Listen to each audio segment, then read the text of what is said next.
Bonjour, j'espère que tout le monde va bien. Peut-être juste au départ, s'entendre sur ce qu'on veut dire par gauche politique. Ben, essentiellement, la gauche politique, c'est pas toute la gauche, c'est la gauche qui fait le choix d'intervenir sur les plans électoraux et possiblement, éventuellement, parlementaires. Donc, c'est vraiment pas l'ensemble de la gauche, mais c'est quand même une gauche qui est très large, qui va de la social-démocratie à l'extrême gauche. Donc, c'est quand même une palette qui est très grande. Comme on vous le disait, ça va être la présentation va être divisée en 4 blocs et ces 4 blocs-là, ça correspond à chacune des décennies. Je vous avertis à l'avance, couvrir 4 décennies en 1 heure et demie, c'est un grand défi et la présentation va être juste un survol finalement de ces expériences-là. Donc, juste que vous sachiez bien à quoi vous en tenir. Donc, on y va. Avec les années 60. Bon, les années 60, tout le monde le sait, c'est les années qu'on appelle de la Révolution tranquille au Québec. Et les années de la Révolution tranquille, c'était traversé par une grande idéologie. C'est le sociologue Marcel Lévy qui en parle dans ces termes-là. Idéologie qu'on appelle idéologie du rattrapage. Rattrapage du Québec au plan économique, au plan social, au plan culturel. Donc, c'est une période de rattrapage et il y a cette idéologie-là du rattrapage qui est derrière la Révolution tranquille. Et cette idéologie-là, et ça s'appuie, le besoin pour se justifier de s'appuyer sur un certain sentiment national, d'où le slogan qui a été utilisé en 62 de Maître chez nous, utilisé par le Parti libéral du Québec. Et cette idéologie-là du rattrapage, elle coexiste et se confronte aussi avec une autre idéologie qui est celle du dépassement. Dépassement par l'indépendance du Québec et aussi plus tard par la remise en question du capitalisme et de l'impérialisme états-unien. Cette idéologie-là du dépassement s'appuie beaucoup sur l'expérience de la décolonisation qui se produisait en particulier dans les pays africains à ce moment-là, qui était théorisée par des penseurs comme Jean Hubert, Franz Fanon, Albert Mouni. Aussi, la gauche québécoise, je pense que c'est important à comprendre, la gauche québécoise des années 60, elle était différente de celle des 40 années qui ont précédé. D'abord, c'était une gauche qui ne dépendait pas, son action politique ne dépendait pas, n'était pas subordonnée à une formation canadienne, un grand parti canadien. Première différence. La deuxième, c'est que cette gauche-là était indépendantiste et si elle n'est pas indépendantiste, à tout le monde, elle est fortement autonomiste. L'expérience la plus connue politique de ces années-là, évidemment, c'est le Rassemblement pour l'indépendance nationale, ce qu'on appelle le RIN. On se souvient, en tout cas pour certaines personnes, la connaissance qu'on a du RIN, c'est un parti indépendantiste, qu'on pourrait dire radical, un parti indépendantiste qui ne détestait pas organiser, participer à des manifestations, et parfois ces manifestations-là se finissaient par de la répression policière. Mais le RIN, c'est beaucoup plus que ça. C'est un parti qui s'est défini comme un parti de gauche, modéré, je dirais, un parti de gauche, et c'est un parti aussi qui se présentait comme un parti populaire. J'ai le programme du RIN qui était présenté en 65-66, le RIN Parti populaire. Ça va peut-être rappeler le slogan utilisé par Québec solidaire lors de la dernière campagne électorale.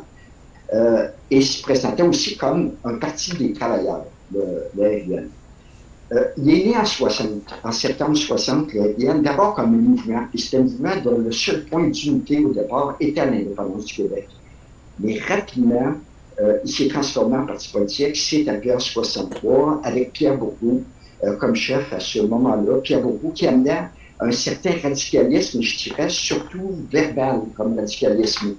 Entre autres, pour se faire élire à la chefferie, il avait utilisé une phrase, il dit « il ne peut y avoir d'indépendance sans révolution, et la révolution est impossible sans l'indépendance. » Mais c'était surtout un radicalisme verbal. Le RIN s'est présenté à des élections, à une reprise, aux élections de 66, où il a recueilli quand même un pourcentage, avec 73 candidats sur 108 à l'époque, un pourcentage de 5,6%. Et Pierre Bourgault lui-même, qui se présentait dans le comté du Plessis, est appuyé deuxième. Il est même appuyé premier dans la ville de Sept-Îles, ce qui est quand même quelque chose. Et les élections ont amené un fort afflux de membres. C'était des membres vraiment très jeunes qui était au RIN. Le RIN aussi, après les élections, il l'était avant, mais surtout après les élections, a été très présent dans les luttes ouvrières. Une lutte en particulier qui est celle de Dominion Ayers à la chute, où le RIN était très, très, très présent, au point même où on peut dire qu'il a joué un rôle dans les quelques gains qui ont été faits lors de cette lutte-là. Il y a eu des positions vraiment radicales qui ont été mises par le RIN à l'époque, où on demandait la nationalisation par expropriation de la Dominion Ayers, et où on a demandé aussi, on proposait aux centrales syndicales de faire une grève générale en effet ces travailleurs-là qui étaient des travailleurs et des travailleuses vraiment surexploités. En 68, il y a un courant de gauche marxiste qui était de plus en plus fort au sein du RIN, dont la porte-parole était André Ferretti. Et ça leur permis une certaine radicalisation, pas juste verbale, mais aussi une radicalisation dans les faits du RIN, qui là s'est présenté comme un parti de travailleurs, avec des revendications, notamment des propositions comme la gratuité scolaire. Auparavant, par exemple, on parlait de gratuité médicale, gratuité dentaire, autre proposition qui rejoint Québec solidaire. On parlait de planification économique, mais là, c'est un pas de plus. Sauf que des tensions qui sont apparues rapidement entre André Ferretti et Pierre Bourgault, qui se sont soldées par le départ d'André Ferretti en mars 68. Mais le gros changement qui est arrivé dans ces années-là, en 67, c'est l'arrivée d'un nouvel acteur politique qui est le mouvement Souveraineté Association, fondé par l'ancien ministre libéral René Lévesque. Et ça a vraiment bouleversé les cartes. C'était tout à fait une nouvelle donne. Et il y a eu une démarche d'unification de la gauche, où il y avait, pas de la gauche, mais du mouvement souverainiste, dans laquelle, au départ, le RIN était, mais rapidement, René Lévesque a écarté le RIN des négociations, de telle sorte que quand il y a eu fusion et création du Parti québécois en 68, à l'automne 68, ben, c'est le mouvement Souveraineté Association qui s'est associé avec le Ralliement national qui était elle-même la fusion d'un parti qui est allié de dissidents du RIN qui trouvait trop à gauche et d'une aile créditiste qui était affiliée directement au Parti fédéral créditiste. Et devant ce fait-là, devant la création du Parti québécois, le RIN a décidé, 2 semaines après, de se dissoudre et d'inviter ses membres à rallier individuellement le Parti québécois. Et ça a été donc la fin du RIN à l'automne 68. Pendant ce temps-là, vraiment parallèlement à ça, il y avait une autre démarche de parti politique qui était le Parti socialiste du Québec, celui qu'on appelle le PSQ. Et ça, c'est vraiment né sur une toute autre base. Le PSQ, il est né de la création à l'échelle canadienne du nouveau Parti démocratique, lui en 61. Et rapidement, il s'est posé la question, il faudrait qu'il y ait l'équivalent au Québec du nouveau Parti démocratique canadien. Et là, il y a des débats qui ont duré très longuement, 2 ans, et ce qui en est sorti, finalement, a satisfait beaucoup de gens qui avaient aidé à la création du NPD canadien, qui est le fait que le PSQ serait un parti qui serait totalement autonome par rapport au NPD Québec, qui aurait des liens minimaux avec le NPD canadien. Et par ailleurs, ce serait un parti qui défendrait sur le plan constitutionnel la position des États associés, donc des États associés disposant ayant leur propre constitution et étant suffisamment autonomes dans leur domaine pour pouvoir intervenir sur tous les enjeux qui sont importants pour la société québécoise. Sauf que le gros problème, et le chef était Michel Chartrand au départ. Le PSQ a connu un départ extrêmement difficile. D'abord, le mouvement syndical qui avait appuyé la formation du NPD canadien, qui voulait faire de même avec le NPD québécois, ça n'avait eu un. Il s'est retiré totalement. Il est demeuré des individus, mais comme mouvement, il s'est retiré.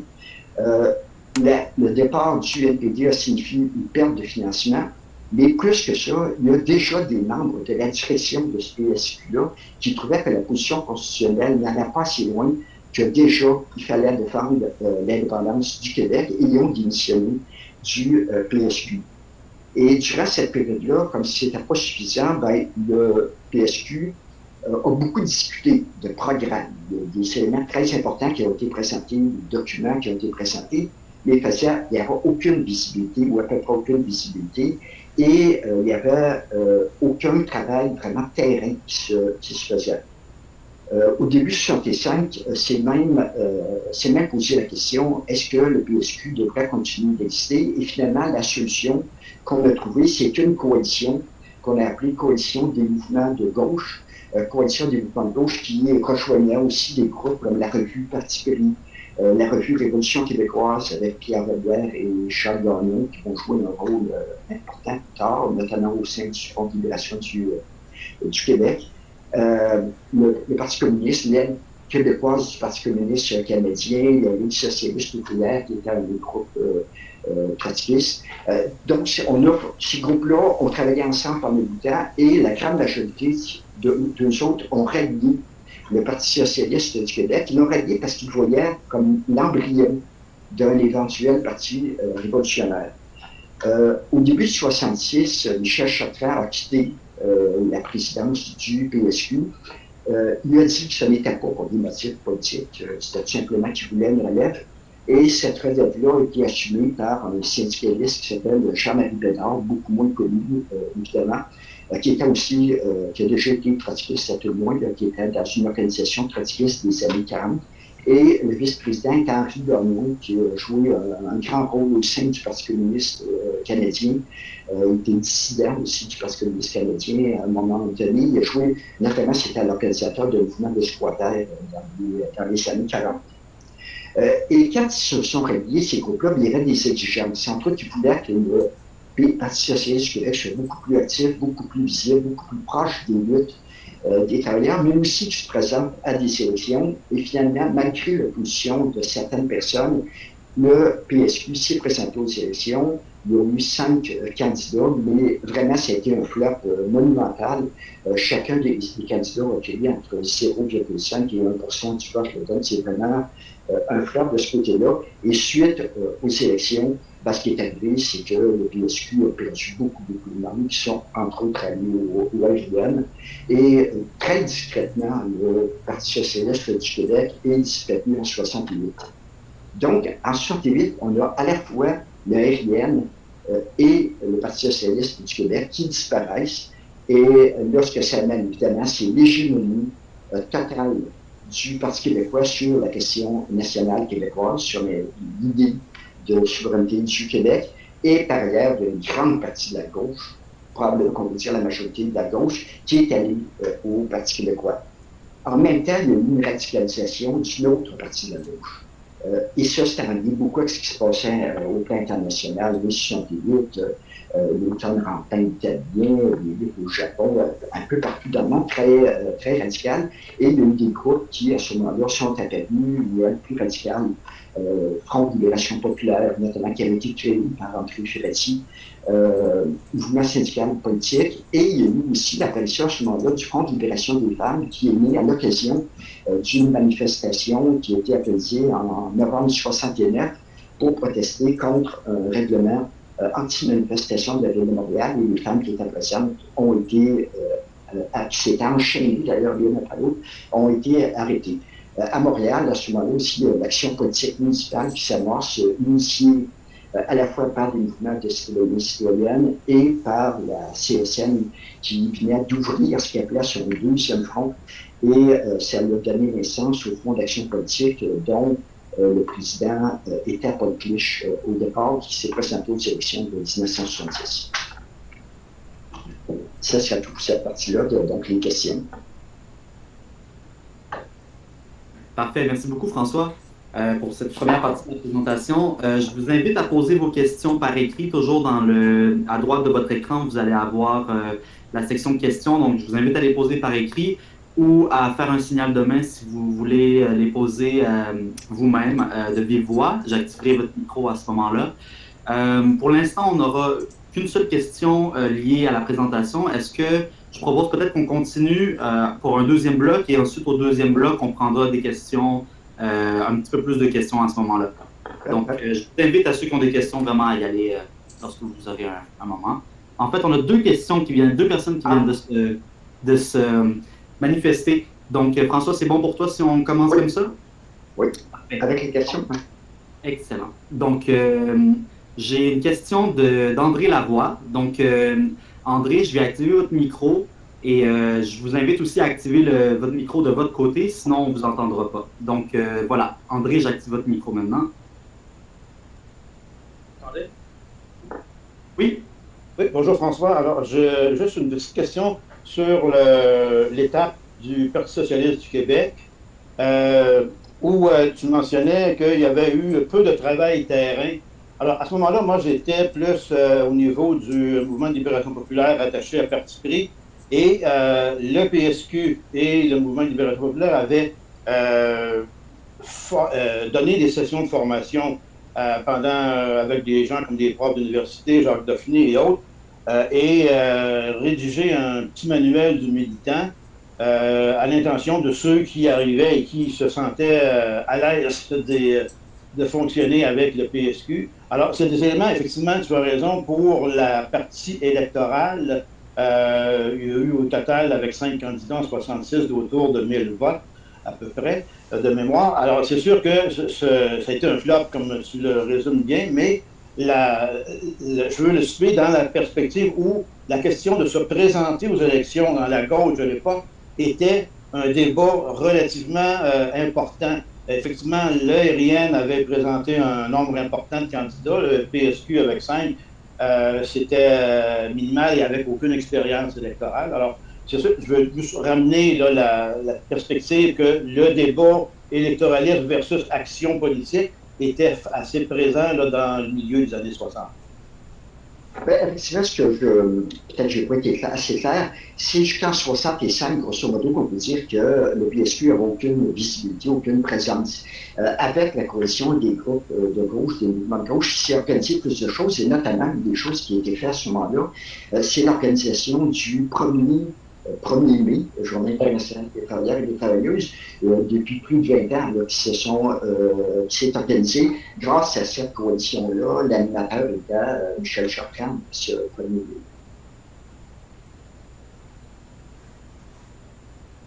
Merci, François. Donc, j'ai une question ici par écrit. Je vais la poser, une question donc de Guy Roy. Guy Roy demande, est-ce que Mario Banchamp est un acteur du mouvement? Il était un acteur du mouvement, oui. Si on parle vraiment plus du mouvement radical de la fin des années 60, là, quand je parlais d'une certaine radicalisation, c'est une des personnes qui avait organisé notamment une grosse manifestation qui s'appelait McGill français pour revendiquer que l'université francophone et pour dénoncer aussi la bourgeoisie anglophone qui était derrière l'université McGill. Et c'était un des organisateurs qui était plus lié au front de libération du Québec.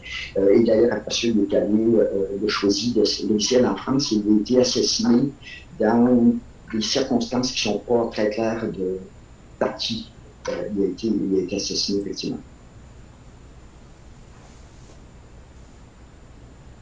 Parfait. Merci, François. Donc, je pense qu'on a le temps peut-être pour une autre question, puis ensuite, on va reprendre la discussion. On va pouvoir continuer à poser des questions au fur et à mesure. Et à la fin, on aura toujours un moment aussi pour poser des questions. Donc, je vais prendre une question verbale de Daryl Hubert. Donc, je vais activer votre micro, M. Hubert, et puis ensuite, vous pouvez activer le vôtre également. Salut François. En fait, j'avais une question, c'est plus par rapport, je me demande si on a une idée un peu où se positionnait le mouvement social à cette époque-là par rapport aux partis politiques. Est-ce que le mouvement social était plus en appui au PQ, il était plus en appui par rapport au RN? En tout cas, ça m'intriguait cette question-là.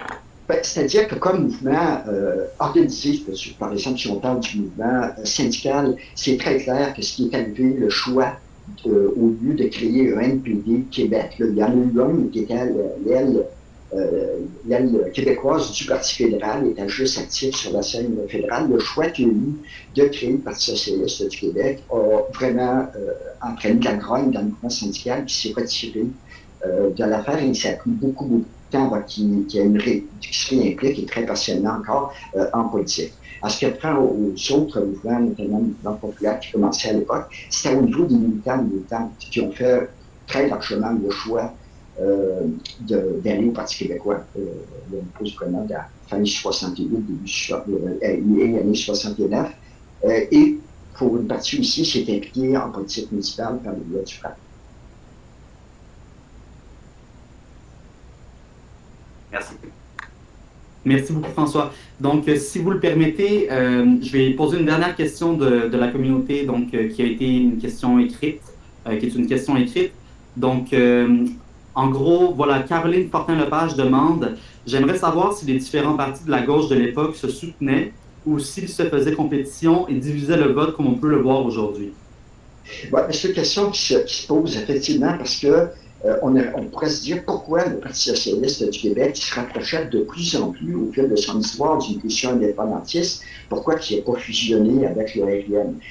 Il y a eu des tentatives, comme on expliqué, en ce sens-là, mais vraiment à la toute fin du Parti socialiste du Québec, après les élections, au moment où ça allait vraiment pas très bien, et Pierre Bourgault a été approché, et l'anecdote qui m'a été racontée par Claude Ricard, qui est toujours militant de Québec solidaire, qui était au Parti socialiste à Québec, la réponse de Bourgault, ça avait été un cheval de course, ça ne se fusionne pas avec une souris.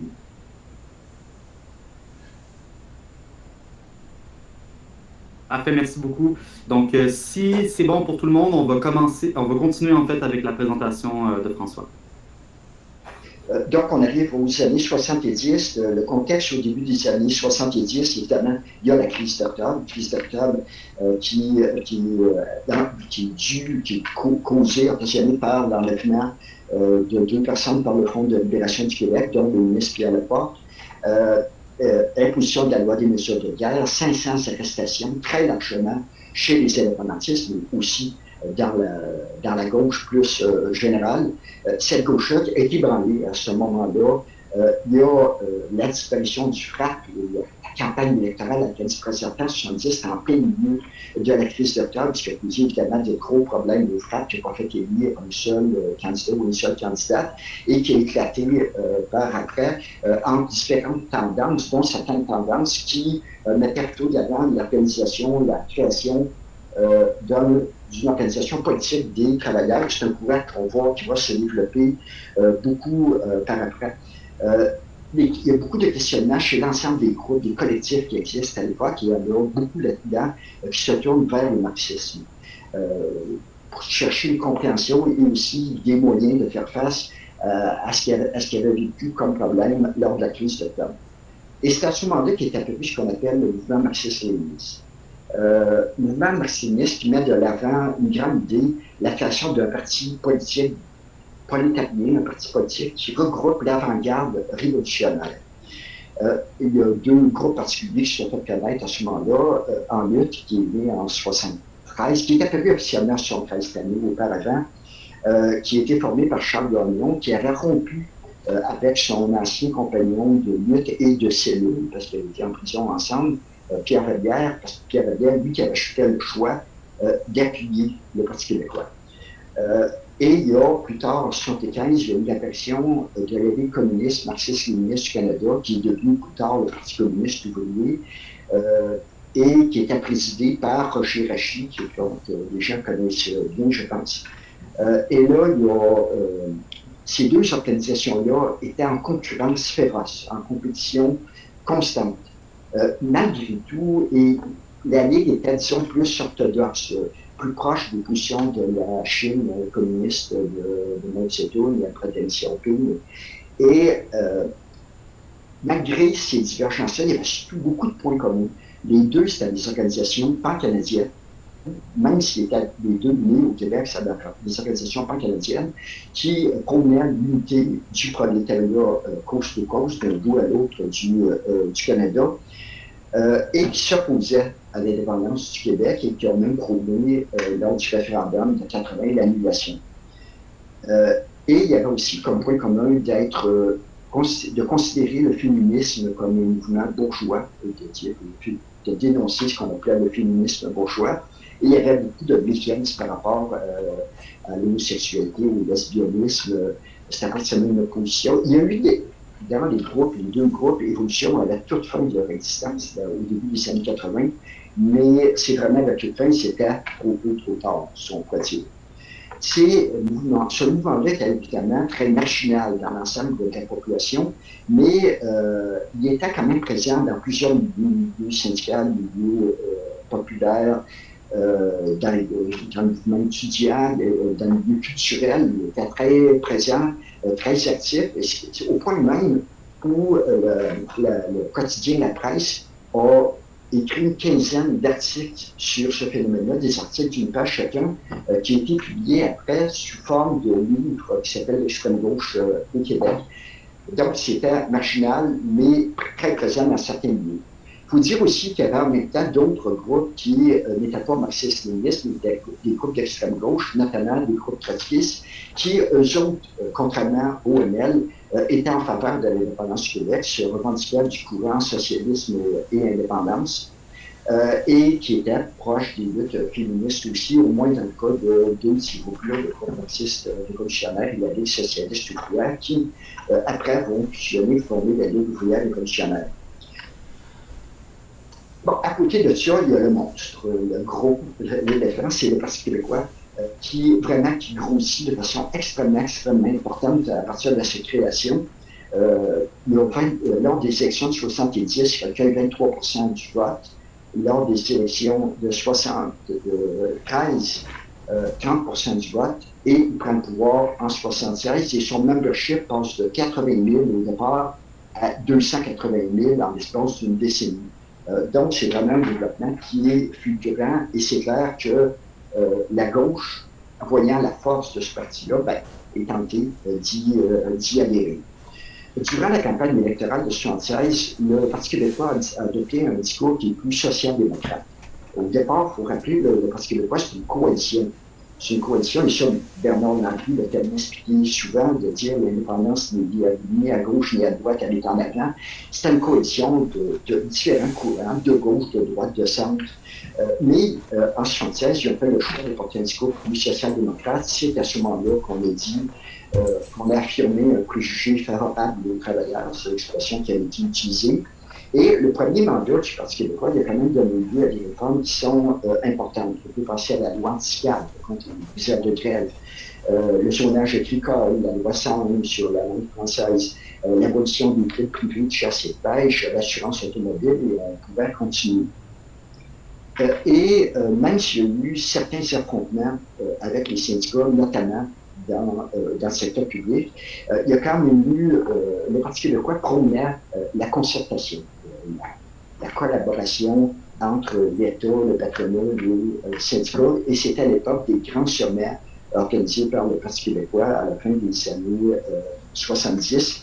Et ça, évidemment, ça a changé les relations entre les syndicats qui étaient quand même, au début des années 70, très radicaux. On a produit notamment des manifestes ouvertement anticapitalistes. Cette époque-là, là, on parle plus de collaboration, malgré que ce n'était pas l'ensemble des syndicats qui partageaient ça, disons que c'était une tendance qui est devenue de plus en plus dominante. Donc, on se retrouve à la fin des années 70 avec une partie de la gauche qui est orpheline, qui se reconnaît ni dans les NL, ni dans le Parti québécois, et pas non plus nécessairement dans le groupe trotskiste qui est apporteur de ce courant-là. Et les reproches qui étaient faits au NL, finalement, c'était leur dogmatisme, leur opposition à l'indépendance du Québec, leur avant-gardisme, comme si le parti politique qui représentait ou l'organisation politique était une organisation de type supérieur au mouvement de lutte et qu'on pouvait se permettre notamment des instruments politiques. La critique du Parti québécois, d'abord, c'est que les réformes, même si on applaudissait à certaines réformes, on considérait que c'était trop timide. Notamment la hausse du salaire minimum qui en termes réels a diminué durant les années de gouvernement du Parti québécois. Ce qu'on considérait aussi, c'est que les orientations économiques du Parti québécois qui étaient beaucoup exposées dans une ligne qui s'appelle Bâtir le Québec, et qui était, ce qui était reproché finalement, c'est de vouloir la consolidation d'une bourgeoisie francophone, mais de ne pas remettre en question le système capitaliste ou même l'impérialisme états-unien. Et l'autre chose qui était critiquée, dans laquelle on se sentait à l'étroit, c'est toute la stratégie d'accès à l'indépendance du Parti québécois, qui était beaucoup due au constitutionnaliste Claude Morin, beaucoup entendu parler par après. Donc, cette gauche-là, au moment de la fin des années 70, elle est orpheline. Merci François. Je vous rappelle que c'est la période des questions. On a déjà une main qui est levée de Jean-Michel Boudreau-Labbé.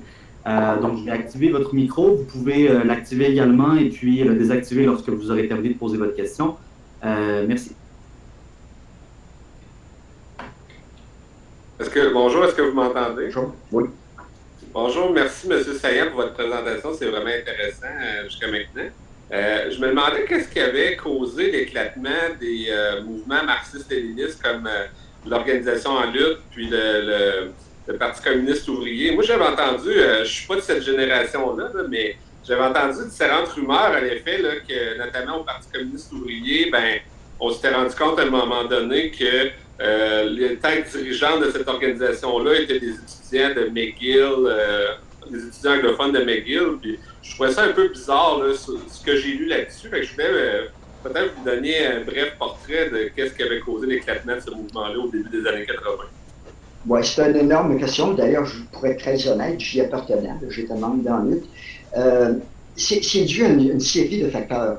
D'abord, on s'appuyait sur des expériences de communisme qui existaient dans le monde, mais qui, à un moment donné, ont commencé à s'affaisir. Je vais y revenir plus loin dans les années 80.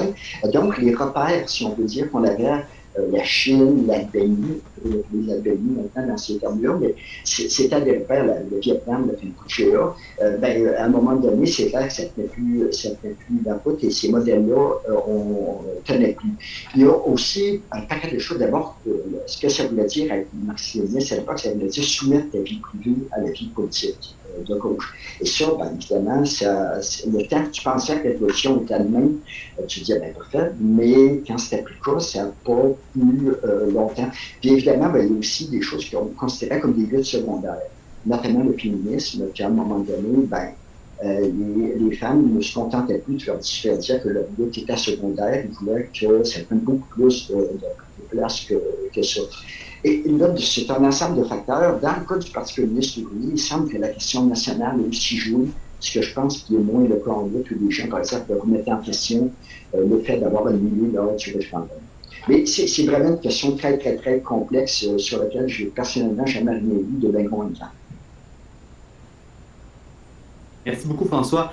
J'ai une question écrite de Véronique Mingui qui nous demande à quel moment de l'histoire les femmes ont-elles commencé à être présentes dans les décisions dans les partis politiques? Ça aussi, c'est une énorme question. D'abord, il faut dire que les femmes, jusque dans les années 40, au Québec, n'avaient pas le droit de vote. Jusqu'au début des années 40. Et après ça, ils ont été quand même très peu présentes. La seule exception, ça a quand même été Thérèse Casgrain, qui, dès le début des années 50, a été chef québécoise de ce qu'on appelait le CCF à l'époque, qui est devenu le NPD par après. Mais les femmes avaient donc une place qui était faible. Et quand tu penses, puis ça, souvent, j'ai tendance à parler au masculin, à part André Ferretti ou Ariane, tu ne te souviens pas d'un personnage qui a pris beaucoup de place et serait vrai pareil, Parti socialiste du Québec. On n'en parle même pas. Mais par contre, il y a déjà des femmes, et c'est pour ça que je parlais tout à l'heure du Front de libération des femmes qui est apparu en 69, qui critiquaient notamment cette marginalité-là des femmes, qui étaient souvent reliées à des tâches purement cléricales dans les groupes qui avaient des tâches très peu politiques. Et ça c'est notamment un des aspects qui a fait très mal, si on peut dire, au groupe marxiste-léniniste dans cette montée-là du féminisme, de gens qui l'avaient d'une certaine façon, qui étaient féministes, mais qui avaient relégué ça au second plan, qui se sont à un moment donné révoltés par rapport à beaucoup de considérations qui étaient de leur cause. Mais c'est vraiment au cours des années 80 qu'on peut dire, à part les groupes trotskistes des années 70, qu'on peut dire vraiment que les partis politiques se sont revendiqués du féminisme. Parfait, merci beaucoup François. Donc j'ai une autre question par écrit de Sarah Trottier. Elle nous demande quel lien y avait-il entre le mouvement étudiant qui a fait la grève à l'automne 68 et les groupes de gauche syndicales et politiques? Il y avait évidemment certains liens. Il y a notamment un groupe un mouvement syndical politique qui était une frange étudiante du Front de libération populaire, qui était apparu après 68, mais il y avait évidemment des étudiants très radicaux. À l'époque, il y avait une association nationale qui s'appelait l'Union générale des étudiants du Québec, qui était présente lors de 68, mais on a critiqué beaucoup le fait qu'elle ne donnait pas de direction à la lutte, et rapidement, elle a été remise en question, et cette union-là, une chef dans laquelle il y avait des gens comme Michel Duceppe, comme Louis Sorel, ont été dissoutes. Et d'ailleurs, c'était tout un courant qu'il y avait à l'époque, à la fin des années 70, où les associations étudiantes étaient dissoutes les unes après les autres. Moi, tout le temps que j'ai étudié au cégep à l'université, de 69 à 74, il n'existait pas d'association étudiante. Et c'est lors d'une dernière grève qui s'est menée à l'automne 74 qui est apparue l'idée de faire renaître un mouvement étudiant. Donc oui, il y avait beaucoup d'étudiants, et notamment, on parlait tout à l'heure dans les groupes, il y avait au début des années 70, des comités d'action politique. Il y en a qui se sont créés en mouvement étudiant, un mouvement d'action politique, qui, après ça, se sont impliqués dans la création de groupes politiques, notamment chez les groupes marxistes-léninistes. On parlait tout à l'heure de la présence des étudiants anglophones de McGill au sein de la Ligue communiste marxiste-léniniste du Canada. C'était le cas parce qu'un des groupes fondateurs, c'était un groupe qui s'appelait le Mouvement révolutionnaire des étudiants du Québec. Parfait. Merci beaucoup, François. Si c'est correct pour tout le monde, on va peut-être continuer la présentation de François, et puis ensuite, à la fin, on ajoutera d'autres questions à la fin du prochain bloc. Voilà, donc François, je t'invite à continuer lorsque tu es prêt. Oui, on arrive aux années 80, qui sont marquées d'abord au départ par une crise économique extrêmement dure, avec des montées des taux hypothécaires, évidemment, vous voyez, mais vraiment un niveau inimaginable aujourd'hui, des taux hypothécaires de 21%. C'est vraiment quelque chose qu'on ne peut plus, on ne s'imagine pas aujourd'hui. Et cette crise économique qui crée beaucoup de chômage, et cette crise économique-là favorise le développement de ce qu'on appelle le néolibéralisme, avec l'arrivée au pouvoir de personnes comme Ronald Reagan aux États-Unis et Margaret Thatcher en Grande-Bretagne. Et ça correspond, cette montée-là du néolibéralisme, avec une crise du socialisme. J'ai parlé tout à l'heure rapidement de la crise du communisme, qui a eu ces années-là, des pays communistes qui, jusqu'à date, travaillaient ensemble et qui, là, étaient en conflit, et parfois ces conflits-là ont même signifié des guerres. On peut penser à la situation entre le Vietnam et le Kampuchea, notamment avec d'un côté l'URSS qui appuyait le Vietnam et la Chine qui était derrière le Kampuchea. Et il y a eu une crise au même moment de la social-démocratie, et ça, malgré le fait que le Parti socialiste en France a pris le pouvoir avec François Mitterrand, mais rapidement, il a déçu les attentes qu'il y avait, et il y a d'autres partis qui se sont retrouvés carrément dans l'opposition. On peut penser notamment en Grande-Bretagne et en Allemagne, où les partis sociaux-démocrates se sont retrouvés dans l'opposition, et pour très longtemps, et même dans certains pays scandinaves, ça a été cet cas. Si on se ramène au Québec, là, c'est l'échec référendaire de 80, par l'âge de 60-40, et le PQ, suite à ça, est affaibli, mais aussi très divisé. Il y a eu plusieurs moments de tension très forte au sein du Parti québécois. Le plus gros arrivant avec l'élection de Mme Mulroney à la tête du Parti conservateur, où là, René Lévesque, qui est encore chef du Parti québécois, parle de ça comme d'un beau risque de cette arrivée au pouvoir de Mme Mulroney. Et ça en a entraîné la démission notamment des ministres extrêmement importants, pour penser à Georges Parizeau, notamment Camille Lorrain et autres. Et par ailleurs, le deuxième mandat du Parti québécois, parce qu'il a été élu en 81, après le référendum, après la défaite référendaire, c'est un mandat qui a été marqué par une gestion très libérale de la crise, des coupures dans les programmes sociaux, une attaque vraiment sans précédent contre le milieu syndical à l'occasion de négociation de la sécurité publique de la République avec le droit spécial, imposition des conditions de travail, etc. Et les mouvements sociaux aussi sont très affaiblis, je dirais à l'exception du mouvement féministe, et surtout les syndicats où là vraiment il y a des grandes remises en question, notamment en raison du chômage. Notamment ça donne la création du Fonds de solidarité par la Fédération des travailleurs du Québec, Fonds de solidarité, qui faisait de la FTQ, d'une certaine façon, un acteur majeur du capitalisme québécois. Et on disait tout à l'heure, bien évidemment, dans ces années-là aussi, de l'écoulement des groupes marxistes-léninistes et de certains groupes trotskistes, il faut dire, dont la Ligue ouvrière révolutionnaire, qui était la fusion au cours des années 70 des deux groupes trotskistes, le groupe marxiste révolutionnaire et la Ligue socialiste ouvrière, et qui, à un moment donné, a éclaté au début des années 80, ce qui a donné naissance à un groupe qui s'appelait l'Organisation Combat socialiste. En 79, tu as Marcel Pépin. Marcel Pépin, qui est un personnage syndical vraiment historique, s'est établi notamment, c'est sous sa discrétion que la CSN a ouvert ce qu'on appelle le deuxième front.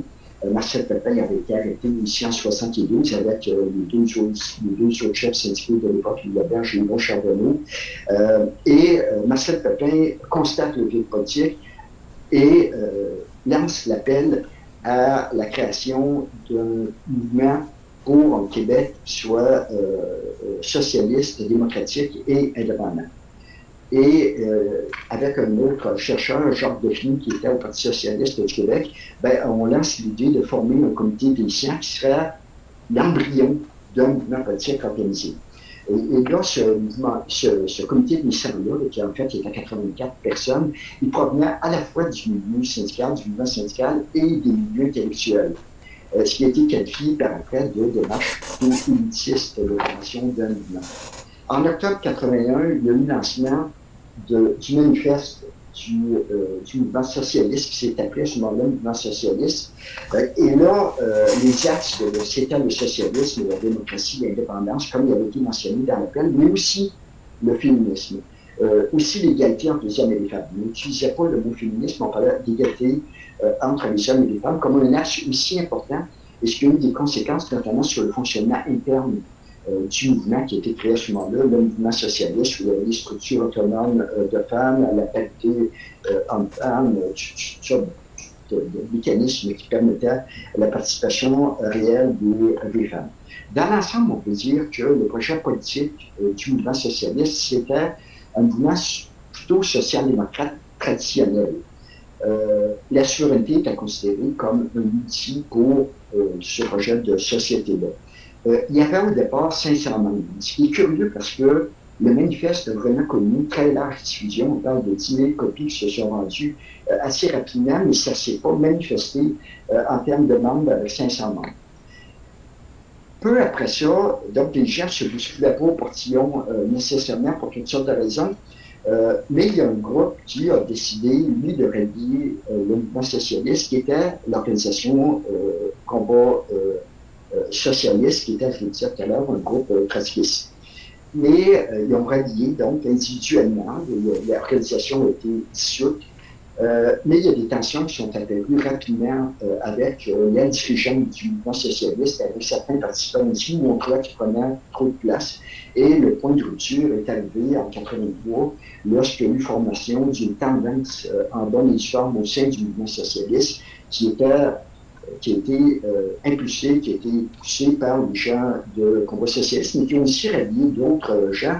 Et là, ça a amené une interdiction de cette tendance-là, une interdiction de former toute tendance, et ça a amené le départ de beaucoup de membres, surtout des membres qui provenaient de combat socialiste. Et il y a eu une formation d'un groupe qui s'est appelé Gauche socialiste, dont on va entendre parler au cours des 12 ateliers que je vais donner.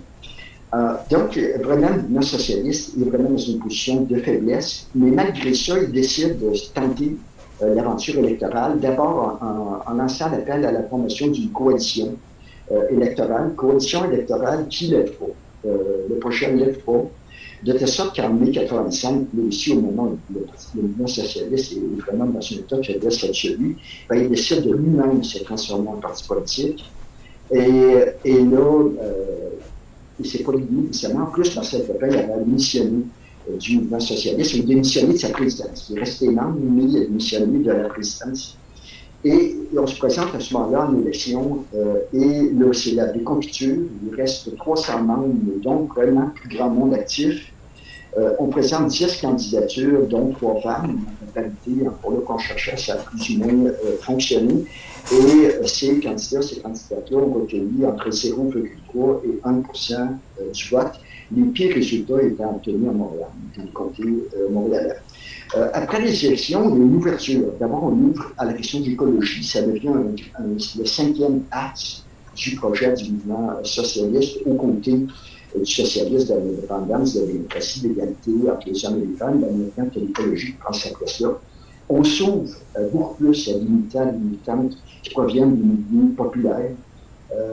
On s'intéresse plus à des questions qui sont des questions de l'art, qui sont des luttes très, très, très concrètes sur l'aide sociale, sur le désengagement de l'État de son rôle social, sur l'avortement libre et gratuit.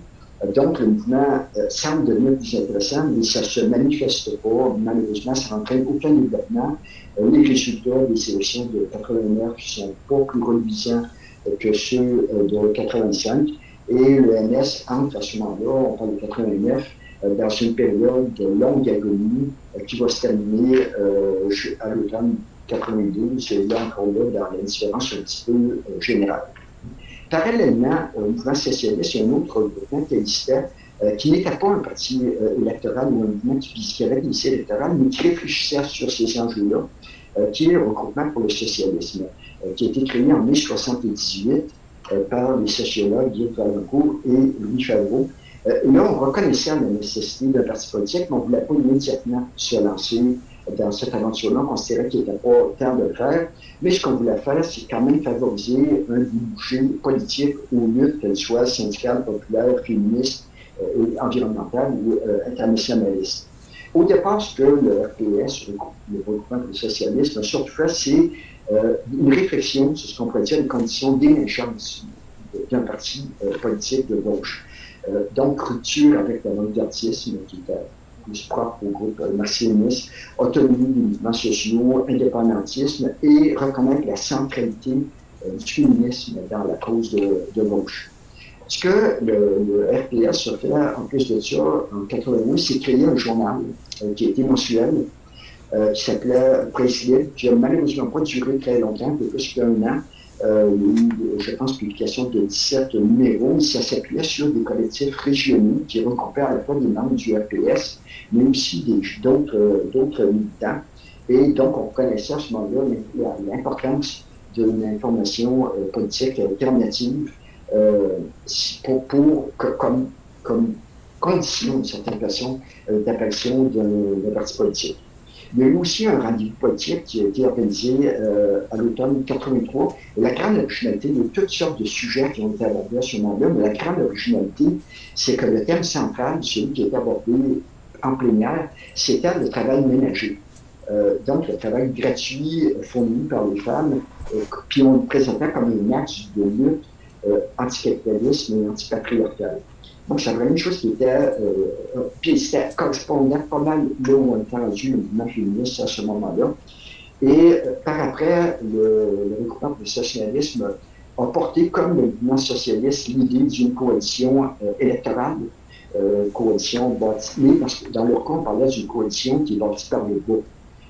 Vraiment dans chacun des comtés, des régions, alors que la branche du mouvement socialiste visait plus des organisations nationales, politiques ou même communautaires ou syndicales. Dans ce cas-là, on disait qu'il faut construire ça par le bas. Sauf que le retrait du mouvement socialiste de cette démarche-là, il y a eu une collaboration à ce moment-là, c'est le seul moment entre les deux groupes, mais ça fait en sorte que l'espoir est disparu et peu après, en octobre 1985, le regroupement pour le socialisme s'est dissous. On considérait que le projet n'était pas adopté à la conjoncture difficile qu'on vivait et n'était pas adapté non plus au triomphe du néolibéralisme. Au total, ce qu'on faisait comme bilan du RPS, ce que nous-mêmes faisions comme bilan, c'est que sa plus grande contribution, finalement, ça a été de permettre à des militantes de différents mouvements de lutte de se rencontrer fréquemment, d'échanger et d'avoir une meilleure intervention par après dans leur groupe. Donc, on sait que ça avait été ça, leur plus grand apport. Mais évidemment, on ne peut pas dire que ça a vraiment été, que ça correspondait à ce qu'on voulait faire au départ, c'est-à-dire d'être un débouché politique de ces deux-là. Et je vous parle rapidement à ce moment-là d'un autre acteur qui apparaît en 1985 pour les élections de décembre 1985, qui est le nouveau Parti démocratique du Québec. Le NPD Québec, jusqu'à date, c'est l'alliance québécoise du NPD, est actif uniquement sur la scène fédérale. À ce moment-là, on constate qu'il y a un vide et on décide de se présenter. On présente dans 90 comtés en décembre 85 et le NPD Québec arrive au 3e rang derrière le Parti libéral et le Parti québécois et recueille 2,4% des suffrages. Par après, on décide de poursuivre l'intervention sur la scène politique québécoise. Et le NPD Québec, à ce moment-là, n'est pas indépendantiste, mais dans ses rangs, il y a beaucoup de gens qui sont indépendantistes et il y a des frictions vraiment avec le Parti fédéral sur la question de l'autonomie du NPD Québec par rapport au Parti fédéral et sur la question des droits du Québec. Au congrès d'avril 89, le NPD Québec devient un parti qui est indépendant, qui n'est plus affilié au NPD fédéral, sauf aux élections de décembre 89, ben, le NPD Québec finalement qu'en 85. Pour finir sur la situation de la gauche à la fin des années 80, pour vous donner une idée de l'ampleur de, comment on peut dire, comment la situation allait très mal, ben, le total des votes recueillis par tous les groupes de gauche de l'époque, c'est-à-dire le NPD Québec, le Parti des travailleurs du Québec, qui est un petit parti politique, qui a pendant toujours existé, jusqu'à les années 90, le mouvement socialiste et le Parti communiste du Québec. Au total de ces quatre-là, on a recueilli 1,5% du vote. C'est moins que le Parti vert, qui était quand même un nouveau parti à ce moment-là, qui a recueilli 2% du vote. Et évidemment, beaucoup moins que le Parti québécois, qui est encore dans l'opposition, mais qui, avec l'arrivée de Jacques Parizeau, regagne des plumes et qui recueille à nouveau la grande majorité des votes de gauche. Et pour bien les gens, ben, ça redevient un espoir, surtout qu'on se dit ben, peut-être que là, la souveraineté devient possible. Merci beaucoup, François. C'était vraiment passionnant. Il nous reste encore un bloc, mais avant de passer au bloc suivant, j'aimerais pouvoir poser des questions qui ont été posées par les participants par écrit. Donc, je vais commencer par une question de Faline Bobier qui demande jusqu'à quel point pensez-vous que les mouvements de gauche ont été influencés par la situation politique aux États-Unis, comme par exemple les Black Panthers? Est-ce que la gauche aujourd'hui au Québec est aussi influencée par les mouvements américains, Occupy, Black Lives Matter, etc.? Et donc, j'ai une autre question qui est un peu liée aussi à l'influence, disons, internationale de d'autres mouvements. Une question de Richard Simard qui demande « La solidarité internationale a joué un rôle fondateur dans certains mouvements politiques, tels qu'au Chili, au Nicaragua, Cuba, etc.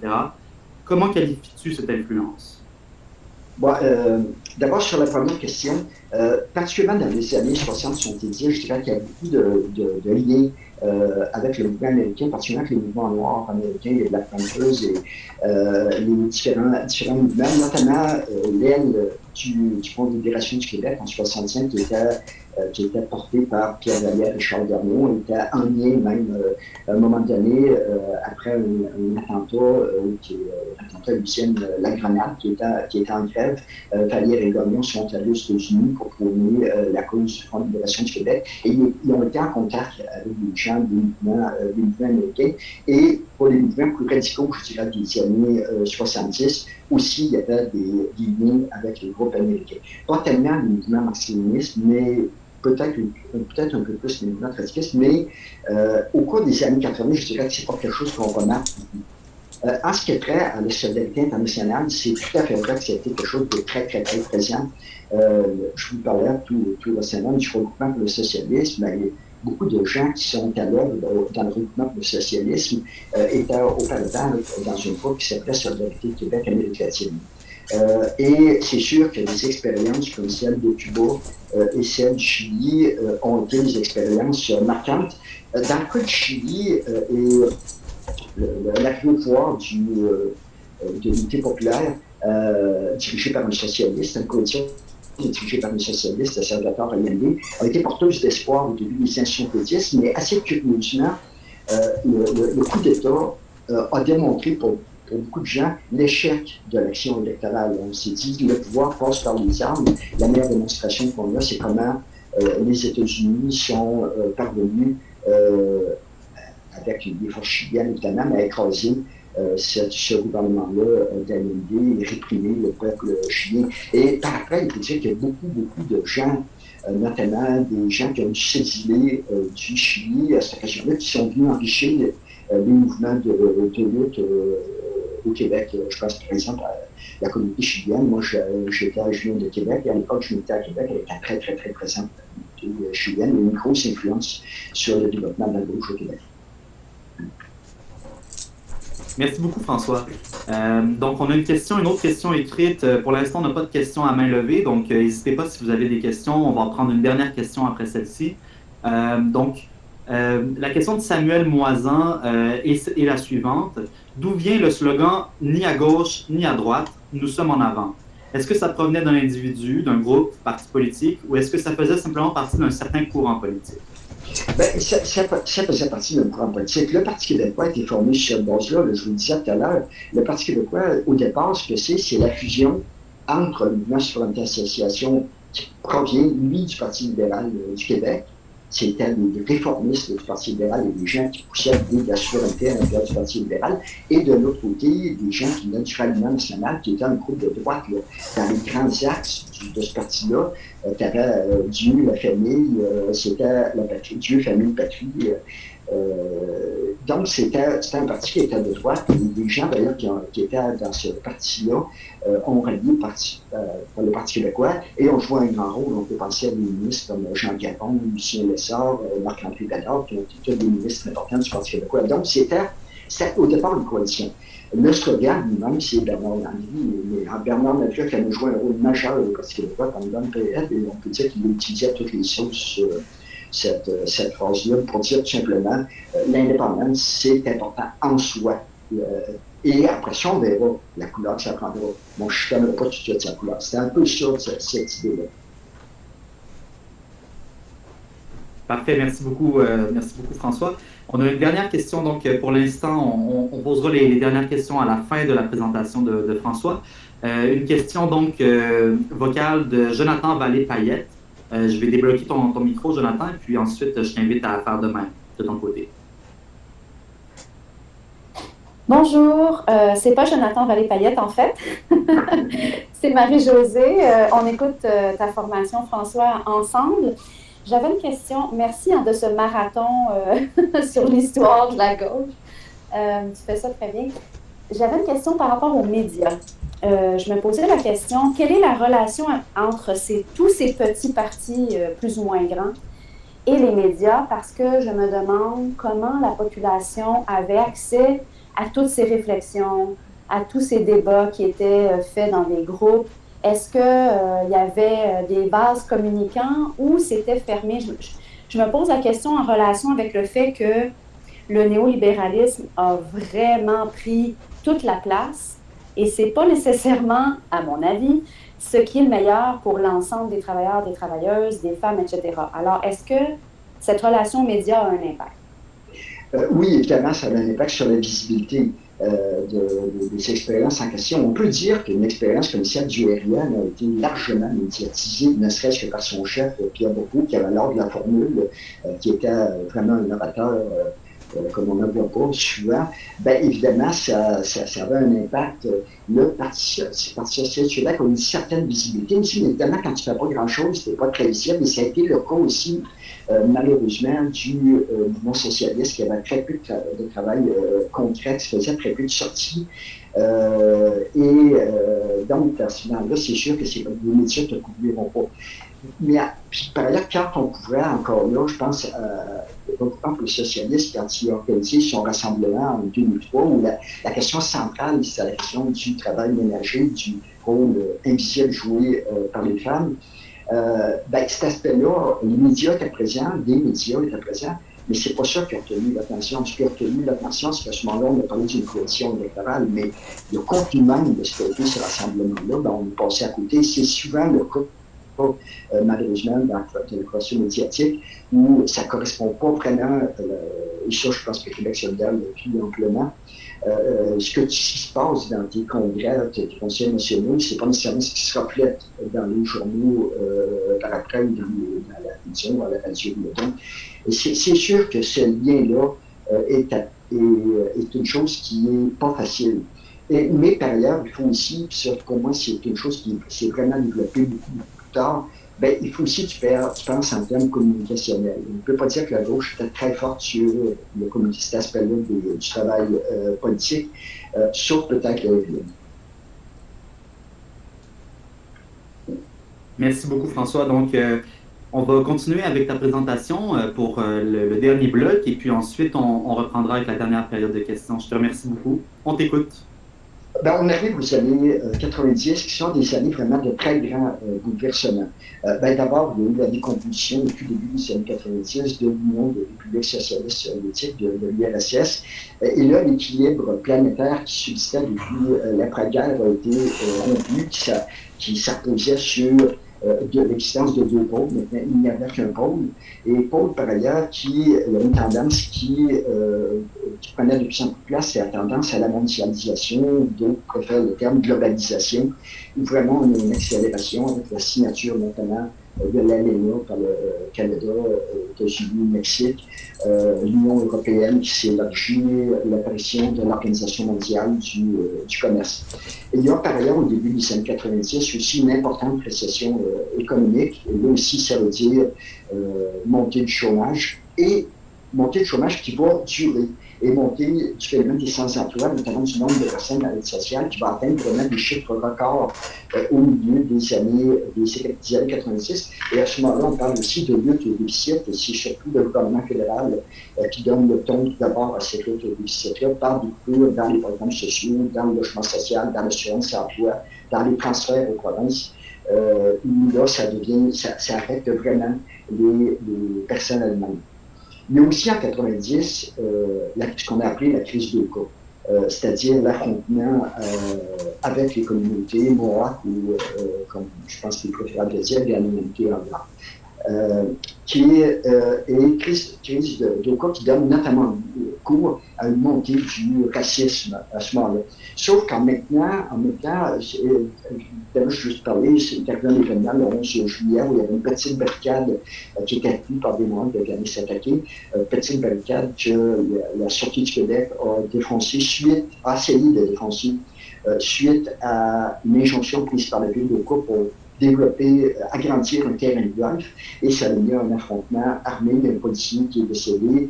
Il y a eu fermeture, certainement, érection d'un nouveau barrage plus important sur la route 344, et en même temps, fermeture du pont Mercier par le Mohawk de Ganawagé. Et là, il y a vraiment des tensions extrêmement importantes, sauf que ce que ça a eu comme effet dans les mouvements sociaux, chez beaucoup de mouvements sociaux actuellement, des grands mouvements même, et chez les partis politiques, c'est d'amener une réflexion beaucoup plus grande sur la question autochtone, sur les droits des peuples autochtones. Jusqu'à date, on considérait ça, soit on ignorait totalement, je n'ai pas mentionné le mot autochtone jusqu'à maintenant, parce qu'effectivement, ce n'était pas un phénomène qui était pas quelque chose qui était présent dans les esprits, dans l'action, mais à ce moment-là, on a réfléchi beaucoup plus à cet enjeu-là.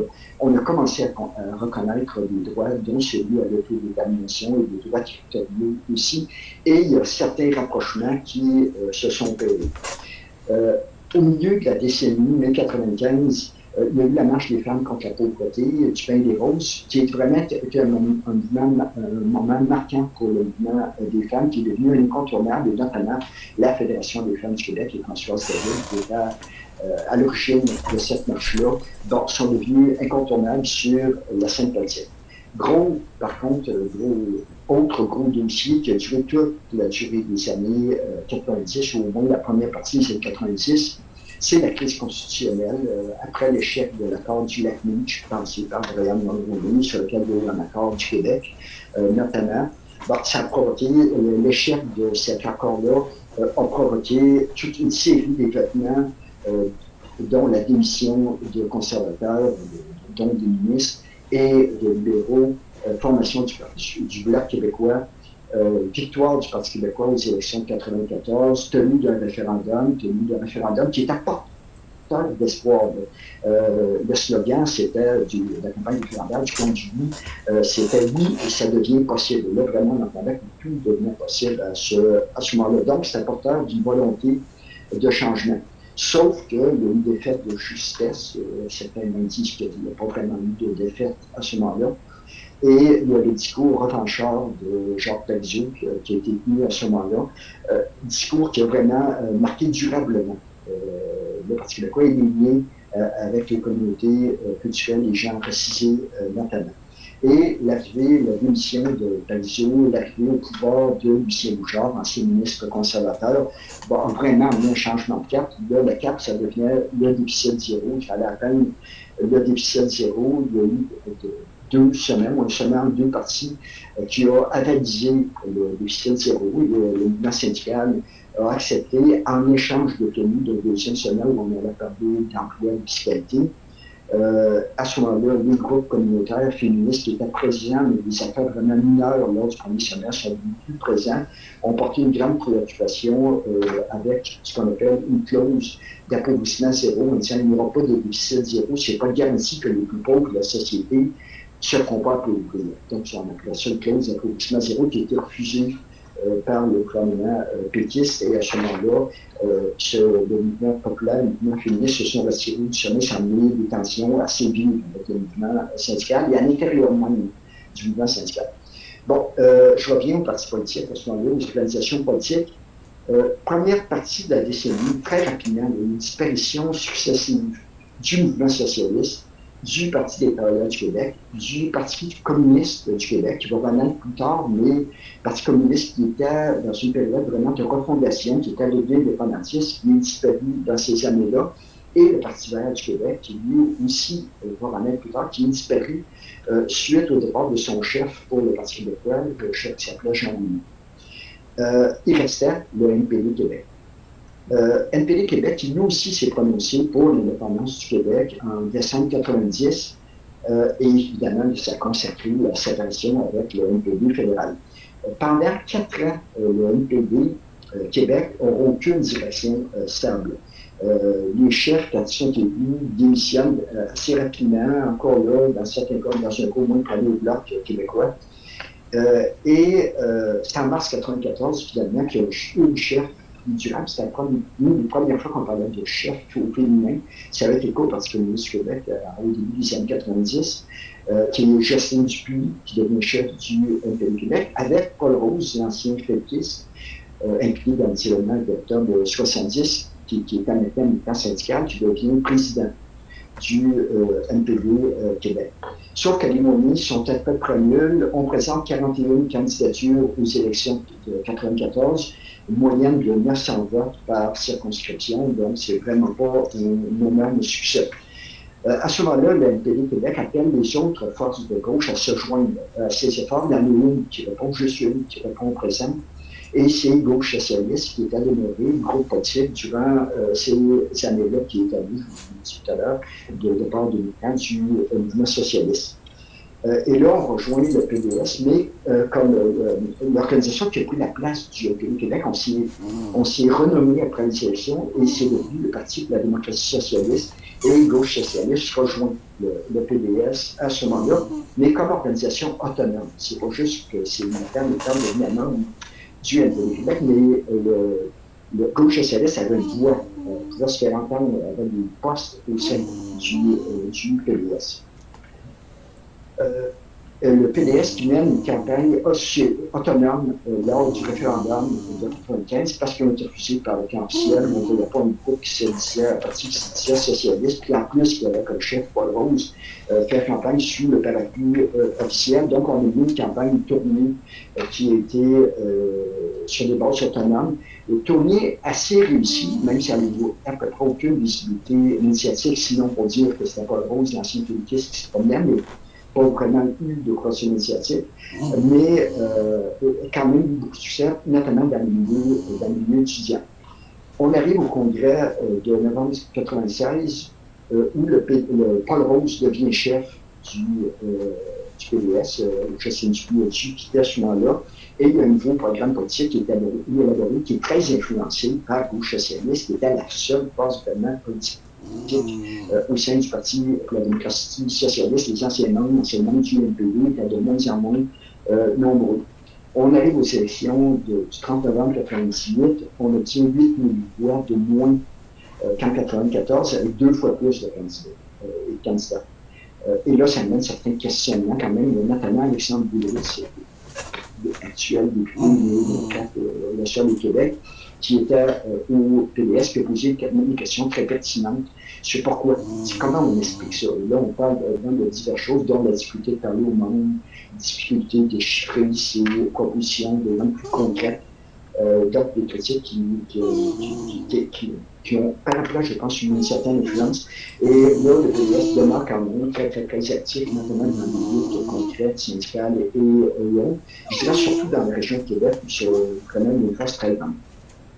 Et parallèlement au Parti pour la démocratie socialiste, en 1997, il apparaît d'abord en mai un appel qui est lancé par Paul Clich, qui va avoir une très grande influence dans ce qui va arriver à la gauche par après. Paul Clich qui lance un grand débat dans les pages de l'autre journal, qui existe toujours, en faveur de la création d'un regroupement politique de la tendance indépendance et socialisme, progressiste, indépendantiste. Et ça mène à un rassemblement qui a eu lieu à l'automne 1997, rassemblement pour une alternative politique. Il y a 650 personnes quand même qui participent à cet exercice-là, dont beaucoup de membres du Parti pour la démocratie socialiste. Et là, à ce moment-là, ce qui est adopté, c'est qu'au printemps suivant, on va créer un mouvement politique en bonne forme. On ne parle pas encore à ce moment-là de parti politique. Et effectivement, en mai 98, fin mai 98, le RAP, qui à ce moment-là a 1100 membres, ce qui est plus quand même que ce qui avait été le cas, par exemple, d'expériences comme le Parti socialiste ou le mouvement socialiste, il y a une assemblée de fondation du mouvement du mouvement de Rassemblement pour l'initiative politique. Le PDS, encore une fois, est très bien représenté, mais il y a une méfiance qui est vraiment de part et d'autre, je pourrais dire, mais surtout de la part des gens du RAP, Rassemblement pour l'initiative politique, qui se méfie de gauche socialiste pour toutes sortes de raisons, parfois à cause d'expériences passées, notamment au sein du mouvement socialiste. Il y a un comité de coordination qui est formé, 2 personnes, entre autres, qui vont jouer les 2 un très grand rôle dans le développement de la gauche par après, Paul Clich évidemment, mais aussi François Cyr, qui sont élus. Le vœu, ça a été de présenter une coalition arc-en-ciel aux élections de novembre 1998, sauf que tout ce qu'on peut faire, finalement, le RAP, c'est de présenter 7 candidatures indépendantes. Tous des hommes, même si ce n'était pas nécessairement la volonté. Et la seule candidature qui lève là-dedans, c'est celle de Michel Chartrand. Michel Chartrand qui se présente en Jonquière contre Lucien Bouchard, qui appelait lui tout cas, et qui obtient 15% du vote. Les autres candidats, au mieux, on obtient 1,5%, mais dans plusieurs cas, c'est même moins qu'1% des votes. Après les élections, il y a un premier débat qui se présente au RAP. C'est est-ce qu'on reste un mouvement ou on devient un parti politique? Et c'est un débat qui vraiment est divisif. Beaucoup de membres quittent à ce moment-là, sont épuisés par ce débat-là. En octobre 1999, il y a un nouveau congrès du RAP qui décide que oui, on va créer un parti politique. Mais là, il y a une autre question qui apparaît, c'est le RAP, c'est-tu le parti politique? Ou si on doit plutôt aller, ça va devenir un acteur dans la formation d'un parti qui est fédéré. Là aussi, c'est un débat qui va durer assez longuement. Mais il y a quand même des choses concrètes qui se font, dont on initie un colloque sur l'unité de la gauche et des forces progressistes qui là aussi attire 650 personnes à l'UQAM.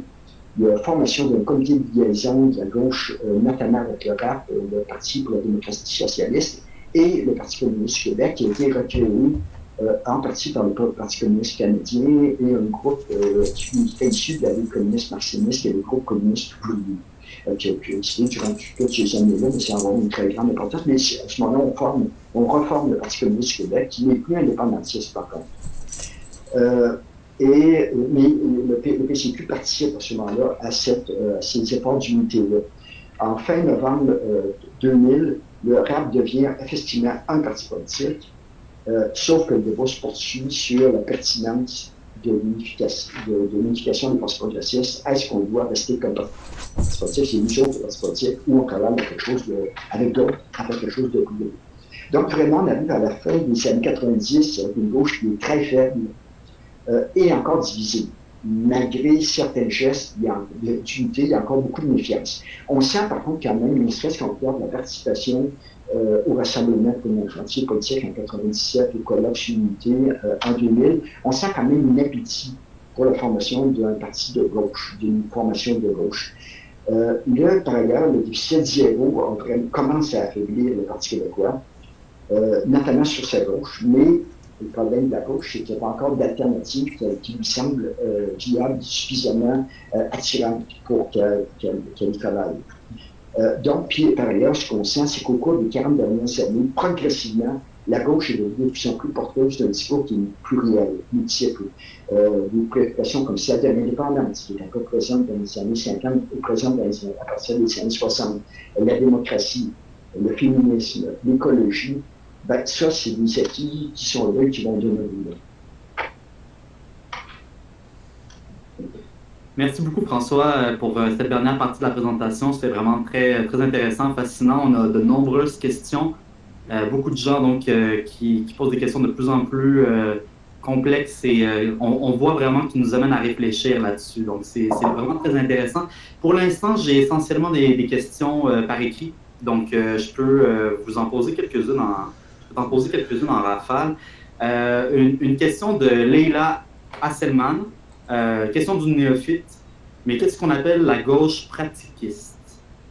Pratiquiste. C'est un terme que je ne connais pas.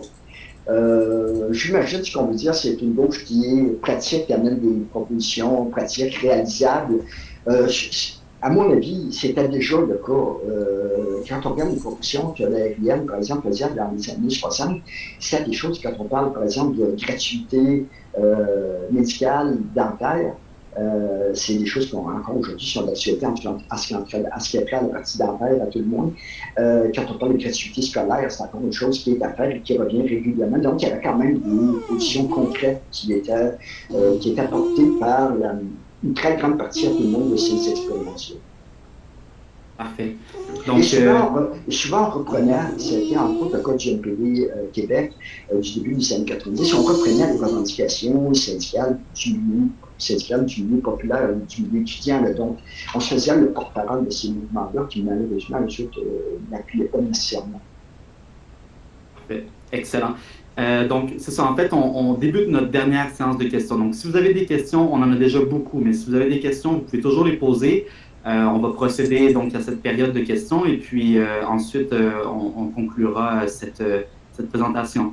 Donc, pour revenir aux questions, on aurait deux questions qui se rattachent essentiellement donc aux années 80 et puis à tout ce qui est lié donc à l'immigration, questions par rapport à l'identité. On a une question de Gabriel Martin-Labrosse qui nous demande, durant les années 80 et ces crises économiques monumentales, quelle place l'immigration et l'idée d'un Québec accueillant prend dans le discours de la gauche radicale et modérée, notamment face à la montée de la xénophobie et des groupes identitaires? Donc ça, c'est une question de Gabriel Martin-Labrosse. Oui, effectivement, ça a commencé à se manifester. Il y avait auparavant quand même des préoccupations sur la question de l'immigration. Il y avait quand même des mouvements de lutte sur la question de l'immigration qui existaient, mais je ne peux pas dire que c'est une préoccupation qui était aussi centrale. Le caractère, disons, pluriel du Québec est une question qui est venue plus tard, une préoccupation qui est venue comme qui existait déjà, qui n'était pas nommée comme tel. C'est sûr, par exemple, qu'un événement comme la crise des cas a été un révélateur de l'existence au Québec d'un racisme. Il existait aussi des mouvements indépendantistes plutôt marginaux, mais qui étaient anti-immigration à ce moment-là. Je pense que c'est un mouvement qui a été créé notamment, qui s'appelait SOS Génocide, qui a été formé en opposition à l'organisation SOS Racisme, qui est née dans les années 80 pour mettre en garde contre le racisme. Je veux dire, le danger, c'est pas le racisme, c'est le génocide. La présence, l'arrivée de cette immigration-là signifie que le Québec va disparaître, que le côté francophone va disparaître. C'est apporté par un personnage qui a été assez important au début des années 60, qui était Raoul Leroy, mais qui était déjà marqué par cette pensée-là. Il se revendiquait du socialisme et de l'indépendance, mais en même temps, il était férocement anti-immigration, et c'est devenu tout le long de cette instance. Et il y a des groupes qui, à ce moment-là, avec 90, ont vu plus clairement la montée de ce courant-là. Il y a même à cette époque-là une branche du Mexicain au Québec, qui s'appelait Longitude 74, si ma mémoire est bonne, qui était assez visible à ce moment-là.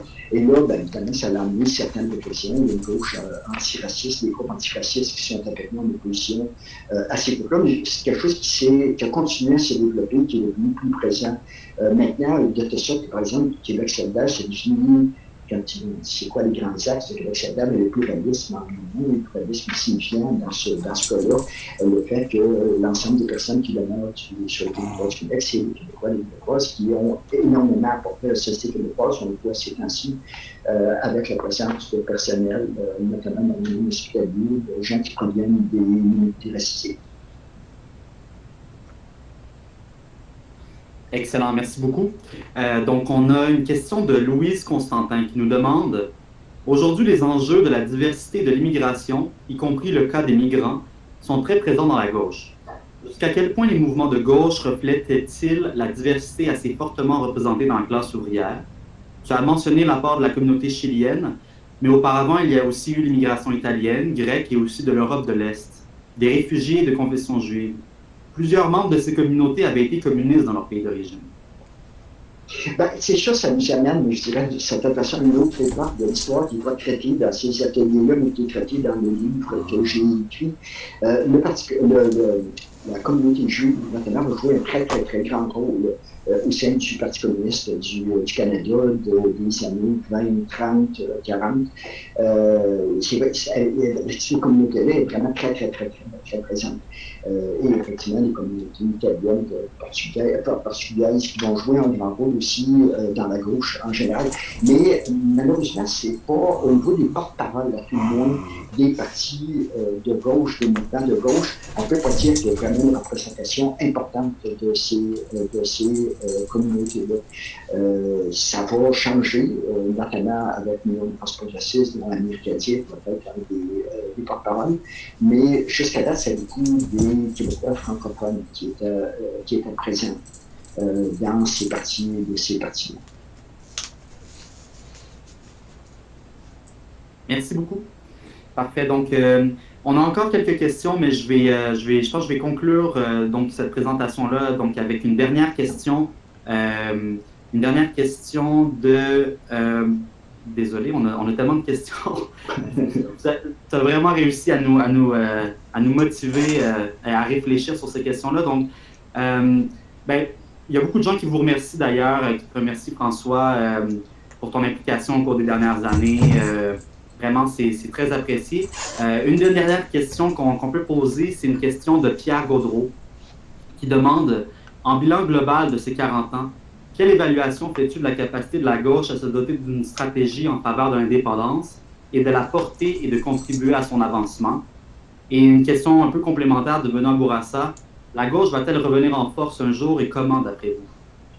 Ben, c'est très clair, entre autres, que la question de l'indépendance, on peut dire qu'elle a traversé la gauche depuis les années 60 et le fait que l'indépendance allait de pair avec un projet de société. C'est clair que quand il n'y a pas de développement réel de ces mouvements-là, ce qui n'a pas été le cas, ben c'est très clair, on ne peut pas dire que durant ces 40 années-là, évidemment c'est différent de si on parle du début avec la présence du RIAN, il n'y avait pas de Parti québécois à l'époque, mais dès que le Parti québécois est appelé en décor, il a exercé une hégémonie sur la question de l'indépendance, et cette hégémonie-là existe encore aller jusqu'aux années 2000. Et c'est beaucoup, cette hégémonie-là est beaucoup liée à la faiblesse de la gauche. Il n'y avait pas d'alternative assez attirante, assez mobilisante pour qu'on considère que ça valait la peine de loger le Parti québécois pour aller travailler là. Et sur l'autre volet de la question, pour moi, le fait du développement de la gauche, on peut dire quand même que quand on regarde les résultats de la dernière campagne électorale, que ce qui est arrivé avec Québec solidaire, le fait que le membership a beaucoup augmenté à partir de 2017, il faut dire que cette gauche-là, on en est rendu là. On est loin du pouvoir encore, Sauf que c'est une chose qui était inimaginable à l'époque d'aller chercher 16% du vote. Je vous ai dit tout au long le type de pourcentage de vote qu'on recueillait. C'était inimaginable d'avoir 16% du vote. Et c'était inimaginable d'avoir 10 personnes à l'Assemblée nationale. Donc, il y a un progrès qui est vraiment énorme qui est survenu à ce moment-là. La grande question, c'est de savoir est-ce que ce programme-là va se continuer. Et ça, pour ça, il y a des conditions à remplir. J'aurai l'occasion peut-être d'y revenir lors du prochain atelier. Mais on est quand même dans une bien meilleure position parce qu'on a reconnu l'importance, d'abord, de l'importance politique de différents phénomènes, le fait qu'on était un parti porteur de beaucoup de préoccupations, je pense que c'est majeur, mais aussi on a reconnu l'importance de l'unité. On a cessé de se voir comme des concurrents, comme des gens qui sont en compétition là, avec l'autre, et on nous dit on va mettre de côté nos divergences, on va s'entendre sur ce qui nous unit, et à ce moment-là, ça introduit beaucoup ce qui va être la deuxième partie, qui est l'expérience à partir des années 2000. C'est beaucoup ce qui est au centre de ça, c'est vraiment la question de l'unité de la gauche et d'une rupture, à ce moment-là, je pense qu'on peut parler de rupture avec le Parti québécois. Merci beaucoup, François, vraiment pour ton temps, pour d'avoir répondu aux questions aussi généreusement. C'est vraiment très apprécié. Je veux justement rebondir sur ce que tu as dit. Il va y avoir une deuxième partie à l'atelier qui va être organisée le 7 juin prochain à la même heure, donc à 10h30. Donc, la deuxième partie portera un peu sur les années 2000, donc des années 2000 jusqu'à aujourd'hui. Vous trouverez un lien dans le chat qui permet de vous inscrire. Sinon, vous aurez également, j'imagine, le lien dans la programmation de l'École buissonnière. Donc, je vous rappelle la date, dimanche 7 juin, 10h30. Rendez-vous avec François Saillant. Donc, voilà. Et puis, une autre chose, François, donc, un livre devrait sortir chez Éco-Société, donc intitulé « Brève histoire de la gauche politique au Québec, de l'action politique ouvrière et Québec solidaire ». Donc, le livre devrait sortir à l'automne. Il devait apparaître le 12 mai, mais évidemment que la situation qu'on connaît s'est reportée. Donc, c'est ça. Vous avez le lien en chat. S'il y a quoi que ce soit, vous n'arrivez pas à accéder au lien, vous pouvez nous écrire et puis on essaiera de trouver une manière de vous le communiquer. Je veux vous rappeler aussi également qu'il y a d'autres ateliers qui sont à prévoir dans la semaine à venir. Donc, on aura, je vais vous envoyer ces ateliers-là. Je vous les ai déjà envoyés, en fait, dans le chat, mais on a donc un atelier à 13h aujourd'hui avec Janine-Laure Souly. Qu'est-ce que le racisme systémique? Origine et réalité actuelle. Et nous avons un autre atelier dans la même journée, donc à 16h, une assemblée de cuisine avec Gabriel Nadeau-Dubois et Andrés Fontesilla. Comment combattre les inégalités accentuées par la crise. Ensuite, jusqu'à dimanche prochain, on a 5 autres ateliers. Donc, à chaque semaine, vous aurez 5 ateliers. Vous pouvez toujours accéder à ces ateliers-là dans la liste de la programmation que je vous ai envoyée dans le chat.